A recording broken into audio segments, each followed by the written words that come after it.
Sudah memasuki semester genap, tapi rasanya gini-gini aja. Gue harus mulai dari mana ya? Hai masa depan, welcome to Catatal. Basically, di channel ini aku menceritakan tentang self-improvementku yang setidaknya bisa menjadi pencerah di antara sempitnya celah. Aku sadarin, untuk kalian yang sekarang sedang berkuliah, sebenarnya gimana sih caranya untuk memulai sesuatu yang sebenarnya kalian gak tahu harus mulai dari mana.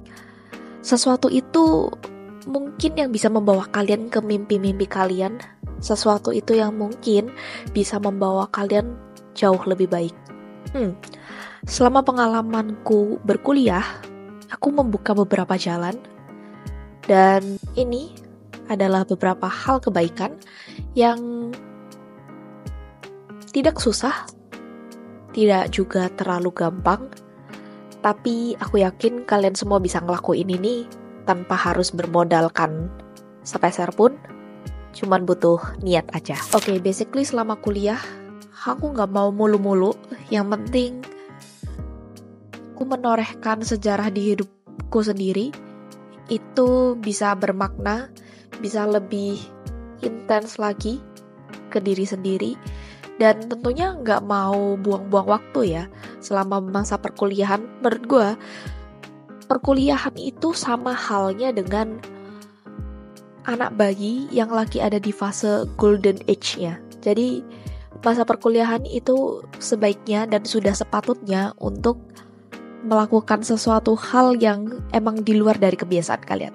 Aku percaya dengan beberapa hal yang dengan niat kita, itu bisa mengumpulkan energi, dan energi itu bisa setidaknya sejalan dengan ekspektasi-ekspektasi yang ada di otak kita ini dan terrealisasi tentunya. Pertama, yaitu kalian perlu untuk membangun habit.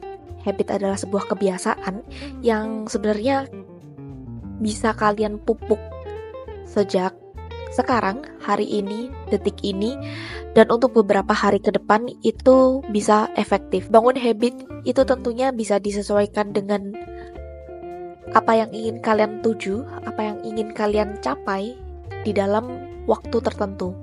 Oke, let's say salah satu contohnya adalah aku mau sukses di akademikku, tapi aku nggak tahu mulai dari mana.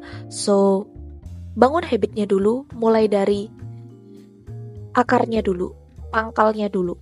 Kebiasaan apa yang biasa membentuk diri kalian itu menjadi lebih baik lagi. Kalau aku boleh kasih contoh, aku itu mikirnya kayak gini. Selama 24 jam, itu kita dibagi menjadi 3, yaitu 8 jam untuk beristirahat, 8 jam untuk melakukan aktivitas, let's say kita ngelakuin untuk kuliah, dan 8 jam lagi sisanya terserah kita mau ngelakuin apa. Dan terserah kita mau ngapain ini yang dieksplor untuk jauh lebih dalam lagi untuk bisa lebih efektif dan efisien ketika 8 jam saat beraktivitas. Dulu, aku itu kayak susah banget buat ngerasain badanku ini enak untuk belajar. So, gimana caranya aku comfort with myself untuk melakukan sesuatu hal yang emang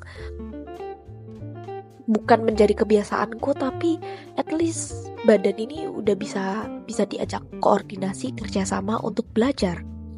Dan salah satu contohnya adalah dengan olahraga. Olahraga so simple guys. Kalau misalkan kalian gak bisa olahraga yang berat, nge-gym dan lain sebagainya, keluar duit, gak usah. Aku adalah salah satu orang yang gak memaksakan diri untuk harus olahraga di gym gitu. Gak. Mulai aja dari misalkan lompat tali. Gak punya lompat tali pun bisa cuman dari tab, laptop, HP, cuman bermodalkan wifi, YouTube, itu kalian bisa olahraga, workout yang sesuai dengan yang kalian mau. Dari situ kalian udah terbentuk untuk kapan aku harus tidur, kapan aku harus bangun, dan kapan aku harus olahraga. Nggak usah mulu-mulu mulainya cuma dari 3 menit, 5 menit ke 10 menit, 10 menit ke 15 menit, 15 menit ke 30 menit, 30 menit ke 45, dan seterusnya. Tapi dilakukan secara konsisten setiap hari, nggak boleh bolong sama sekali. Dan bangun habit ini perlu dengan adanya motivasi, tapi actually motivasi itu bangun dan terbentuk ketika kita itu sudah membiasakan diri untuk melakukan hal tersebut. Jadi kita sebenarnya alam bawah sadar kita itu udah terbentuk secara naluriah untuk melakukan sesuatu. Jadi nggak perlu dipaksa untuk aku nunggu motivasi dulu aku nunggu moodku kembali gitu. No, mood itu terbentuk ketika kalian melakukan sesuatu. Ketika kalian memutuskan untuk gue capek itu mood kalian. Tapi kalian menciptakan mood itu untuk menjadi lebih baik lagi. Itu udah keputusan kalian dan itu adalah motivasi kalian sebenarnya. Jadi motivasi itu bukan dicari tapi dibentuk. Dan habit lainnya yang bisa membangun diriku selama berkuliah itu adalah untuk dengerin podcast ataupun membaca buku. Ya, banyak dari kita untuk bisa menalar sesuatu, membangun critical thinking itu dengan membaca buku, bisa dengan mendengarkan podcast di YouTube, di platform lain, bisa banget. Jadi usahakan membentuk dan membangun habit yang bisa kalian terapkan selama sehari itu bagaimana. Ini yang aku contohkan, gak perlu sepenuhnya dicontoh semuanya, tapi at least kalian bisa jadi pegangan nih. Oke, hari ini aku bisa be a better person, yang setidaknya kalian bisa jaga omongan kalian sendiri dan kalian buktiin sendiri, validasi ke diri kalian sendiri tanpa validasi perlu ke orang lain. Buktikan selama sebulan, 2 bulan, 3 bulan ke depan bagaimana hasilnya. Kalau itu works, lanjutkan. Kalau misalkan gak works, coba dibenahi apa yang salah, di mana kekurangannya, dievaluasi. Jangan stop di situ, karena aku tahu mimpi kalian sebesar itu dan gak mungkin dibangun cuma dalam satu malam. Kedua, waktu kuliah, dulu ada rasanya untuk selama 8 jam ini tentunya aku gunakan semaksimal mungkin dalam aturanku sendiri yang mungkin aku sebut dengan sebelum, saat, dan sesudah. Sebelum adalah sebelum kelas, aku bakalan review materinya apa dan kasihin beberapa points untuk ada bagian mana yang aku nggak paham. Sehingga ketika saatnya kelas, aku bisa tanyain itu. Aku bisa kayak mengetahui lebih dalam lagi. Dan di saat itu juga, aku bikin target di hari yang sama, setiap harinya minimal 1 pertanyaan untuk 1 hari. Misalkan tuh di hari itu punya 2-3 kelas atau 4 kelas bahkan. At least di 1 kelasnya aku bakalan bertanya.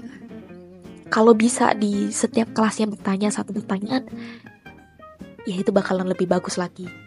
Tapi at least membangun kebiasaan kecil ini dulu tadi.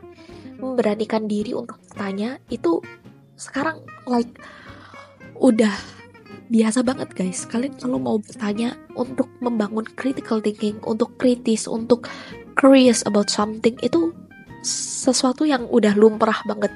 Jadi jangan takut. Kalau kalian gak paham, tanyakan. Kalau kalian emang kesusahan, coba ekspresikan gitu. Jangan dipendam sendiri. Karena aku tahu dosen kalian juga sama halnya sama kalian. Mereka pengen tahu seberapa jauh mahasiswanya itu paham sama materi-materi apa yang udah dijelasin ke kalian. Dan timeline selanjutnya adalah sesudahnya. Ketika udah sampai rumah nih, capek kan badan pasti. Tapi sedikit kasih waktu, cuman 20-30 menit, coba baca aja poin-poinnya.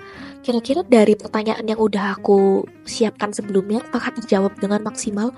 Apakah masih ada hal-hal yang sebenarnya lebih banyak lagi, lebih luas lagi, lebih membukakan pintu-pintu yang lain untuk bertanya ke lainnya dan selanjutnya aku harus ngapain? Jadi belajar tuh gak cuman di saat itu aja, tapi sebelum, saat, dan sesudahnya kalian bisa evaluasi terus dari situ. Gimana cara kalian untuk bisa step further dari hari sebelumnya. Ketiga, aku yakin dari kalian semua pasti punya tugas masing-masing. Kalian punya PR-nya masing-masing, di setiap jurusan pasti ada. Tapi yang bisa aku terapkan dari kuliahku ini, seberapapun, sesusah apapun, mau secapek apapun, mau seribet apapun dalam satu hari itu, I know itu pasti capek dan berat banget. Tapi at least kalian bisa time management, kalian bisa ngatur waktu kalian itu ketika punya tugas. Kalian bisa ngerti, oh aku bakalan ngerjain ini, mungkin bisa berproses. I know sometimes dari kita itu punya kebiasaan yang berbeda, mungkin harus mepet deadline atau harus dicicil dari sebelumnya, bertahap, berproses, setiap hari harus dibuka gitu kan. It's okay. Tapi kita bisa punya nih targetnya. Aku bakalan ngumpulin tugas H-1 sebelum deadline. Kayak gitu. Itu yang bisa kita ukur parameternya dari semuanya.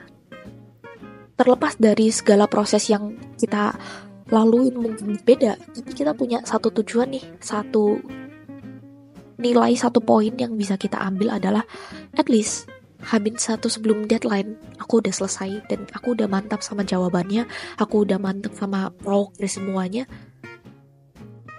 Ya, let it be gitu. Kalau aku semasa kuliah itu emang tugasnya ada beberapa yang bisa diakses sama beberapa temanku yang lainnya, sehingga mau gak mau bisa kelihatan sama mereka. I don't know, itu bakalan jadi role model bagi mereka untuk menjawab, menjadikan itu referensi untuk menjawab pertanyaan-pertanyaan selanjutnya. Tapi at least kalian udah kayak memaksimalkan jawaban kalian sendiri. At least dosen kalian itu pasti notice bahwa ini adalah pekerjaanmu, atau ini adalah contekan, atau ini adalah hasil pemikiran orang lain, itu pasti bakalan kelihatan banget. And I agree with that gitu. Jadi percaya sama proses lu, percaya sama kemampuan lu, karena ya itu yang lu lakukan adalah semua udah hal yang terbaik buat lu sendiri gitu. Ya mari kita serahkan kepada variabel di luar diri kita yang emang gak bisa kita kontrol. 4. Masih berhubungan sama di poin ketiga. Ketika kita udah ngumpulin sebuah tugas gitu ya, ini adalah hal simple yang mungkin diremehin semua mahasiswa. Mungkin kita gak double check terhadap kerjaan kita, dan itu fatal banget. Kalau boleh gue sedikit cerita, kemarin waktu gue semester 3 di S2 gue, semester terakhir bahkan, gue tuh udah terbiasa untuk double check terhadap tugas-tugas gue bahkan, dan ujian-ujian gue itu selalu gue double check. Di websitenya pun, karena ini beberapa kali ujiannya online, di websitenya pun itu selalu ada kayak double check, sehingga kita ketika mau submit itu harus di-download lagi baru bisa ke-upload.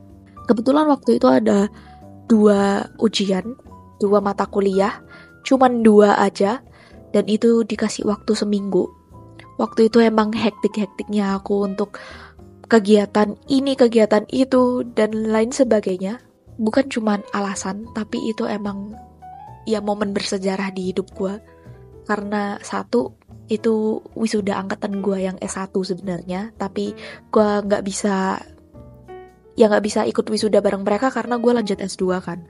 Jadi itu kayak salah satu gimana caranya gue biar bisa ikut wisuda adalah waktu itu gue memutuskan untuk ikut jadi pengiring musiknya dari wisuda tersebut. Jadi sebelum-sebelumnya gue juga udah sekitar 2 kali, dan itu ketiga kalinya gue ngisi untuk wisudaan lagi gitu ya. Jadi ya lumayan memorable, lumayan priceless, gak bisa gue replace. Meskipun gue tahu gue ujian, tapi gue ambil itu. Ya itu konsekuensi gue sih sebenarnya.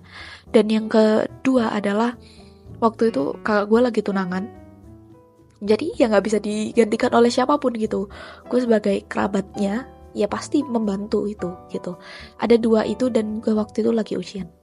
Dan singkat cerita, gue udah ngerjain sekuat tenaga gue, sekuat tenaga yang gue bisa, dan memaksimalkan semua otak-otak gue ini untuk ngerjain itu. Gue udah upload nih, udah submit. Itu jauh dari deadline, Bahkan bukan H-1, gue upload itu H-2 dan H-3. Jadi itu kayak ada submitnya itu beda 2 hari gitu setiap mata kuliahnya. Gue submit. Dan tahu kenapa? Gue salah submit. Bukan salah, udah bener filenya. Udah gue cek lagi, udah gue download lagi. Tapi ternyata filenya kebalik. Sih, kita nggak bakalan tahu di mana titik kesalahan kita, titik kecerobohan kita. Aku tahu itu konsekuensinya adalah capek karena udah kepecah belah, dan gue nggak mau alasan, tapi that's so true. Gue baru sadar itu ketika nilainya keluar. Itu parahnya. Boom. Gue nggak bisa apa-apa. Gue totally nggak bisa ngapa-ngapain. Untungnya di situ satu mata kuliah aja yang baru keluar nilainya, dan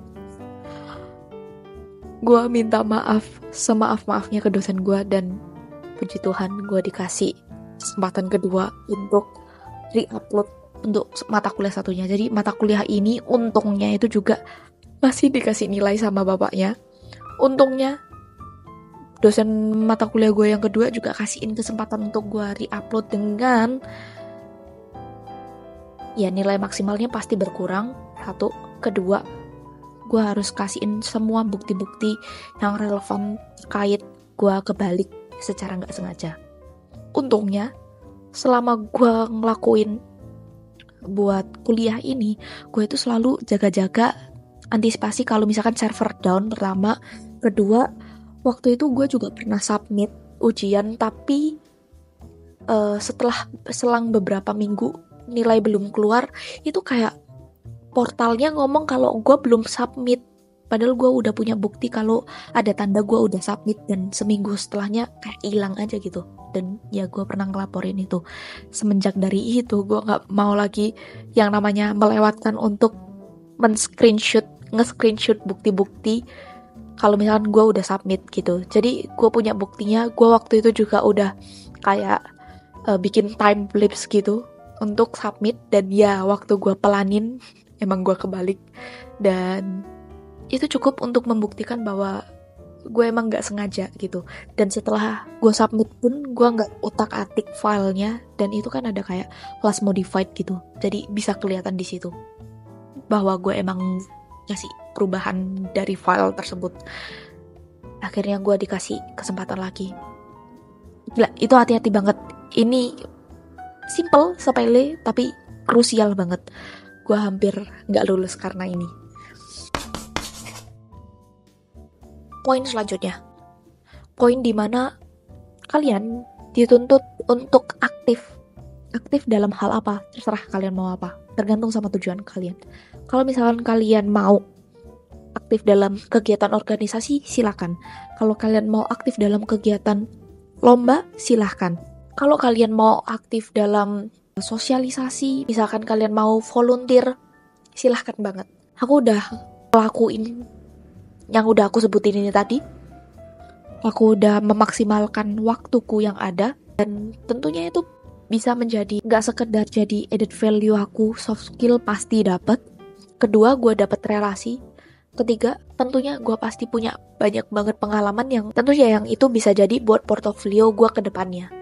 Tapi kalau gue boleh saran, untuk kalian yang mau ikut lomba, dan kalian yang lagi duduk di kuliah sekarang, ada di semester-semester awal, ini saran buat kalian. Kalau kalian mau ikut lomba, kalian coba targetin ke skup yang lebih tinggi, internasional, nasional, gak apa-apa, targetin aja gitu.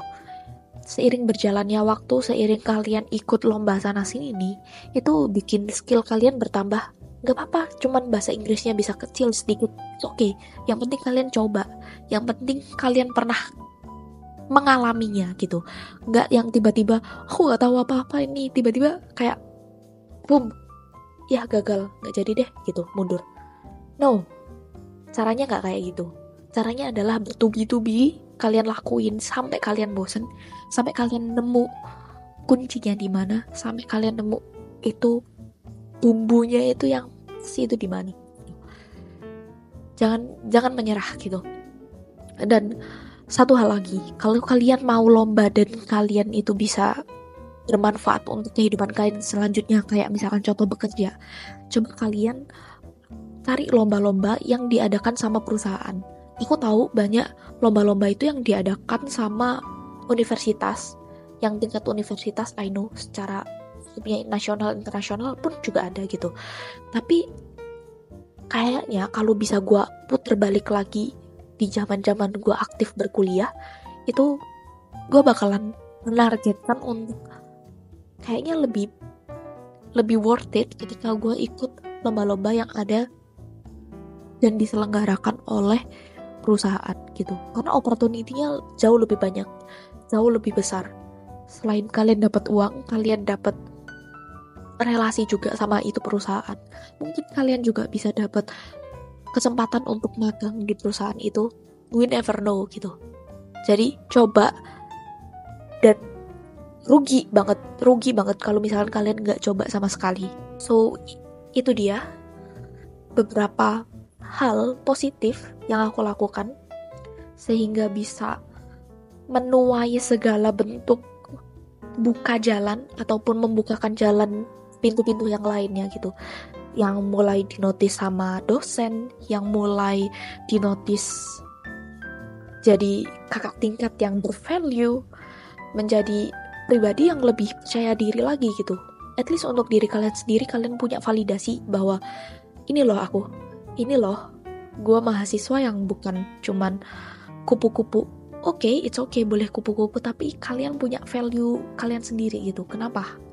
Apa yang kalian lakukan? Misalkan kalian kupu-kupu karena berbisnis, it's okay, gak ada yang masalah, gak ada yang salah dengan itu gitu. Selanjutnya kalian tentukan sendiri arah kalian. Misalkan kalian mau magang, misalkan kalian mau kuliah 3,5 tahun, mau selesai lebih cepat, it's okay. Atau mungkin kalian mau study abroad, kalian mau melanjutkan S2, terserah kalian. Yang penting dasarannya kalian bangun lebih dulu, dan ya kalian bisa customize sendiri sesuai dengan kebutuhan kalian, sesuai dengan tujuan kalian, sesuai dengan kebiasaan kalian, karena sebenarnya yang dicari sudah ada dalam diri. Thank you buat kalian yang udah mendengarkan ceritaku dari awal, pertengahan hingga akhir tentunya. Terima kasih buat kalian yang udah like video kali ini. Terima kasih kalian yang udah komen, yang udah share. Aku harap kalian bisa jauh lebih baik lagi untuk semester-semester kedepannya. Atau mungkin kalian yang lagi semester akhir, tenang aja guys, kalian gak mungkin terlambat. Karena sebenarnya yang kita cari adalah untuk mengembangkan diri, untuk evaluasi diri kita sendiri. Gak ada kata terlambat. Aku tunggu feedback kalian di bawah, dan sampai ketemu di video selanjutnya. Bye.